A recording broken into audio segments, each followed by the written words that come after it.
السلام علیکم ورحمۃ اللہ وبرکاتہ۔ ناظرین، آج ہم آپ کے لیے ایک ایسی روحانی اور تاریخی کہانی لائے ہیں جو انسان اور جنات دونوں کی دنیا کو جھنجھوڑ دیتی ہے۔ یہ وہ دور تھا جب حضرت سلیمان علیہ السلام کو اللہ تعالیٰ نے ایسی بادشاہت عطا فرمائی تھی جو کسی اور کو نہ ملی۔ ہوا، پرندے، جانور، انسان اور یہاں تک کہ جنات بھی آپ علیہ السلام کے تابع تھے۔ قرآن میں اللہ تعالیٰ فرماتا ہے وَحُشِرَ لِسُلَيْمَانَ جُنُودُهُ مِنَ الْجِنِّ وَالْإِنسِ وَالطَّيْرِ فَهُمْ يُوزَعُونَ۔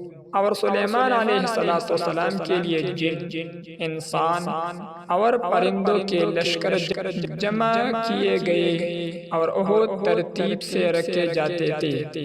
حضرت سلیمان علیہ السلام کا دربار نہ صرف شان و شوکت والا تھا بلکہ عدالت عدل الہی کی مثال بھی تھا۔ جنات روزانہ حاضر ہوا کرتے، اپنے کام، خدمات اور پیشکشیں پیش کرتے۔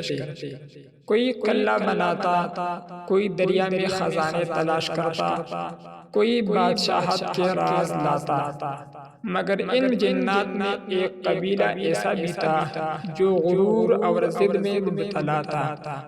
وہ اپنی طاقت پر گھمنڈ کرتے مگر سلیمان علیہ السلام کے حکم سے باہر نہ جا سکتے۔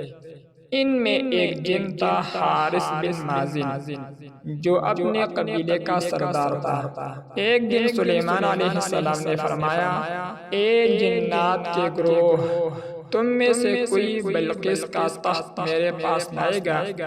ایک طاقتور جن آگے بڑھا اور بولا، میں اسے آپ کے اٹھنے سے پہلے حاضر کر دوں گا، میرے لیے کوئی مشکل نہیں۔ اللہ تعالیٰ نے یہ واقعہ قرآن میں بھی ذکر فرمایا ہے۔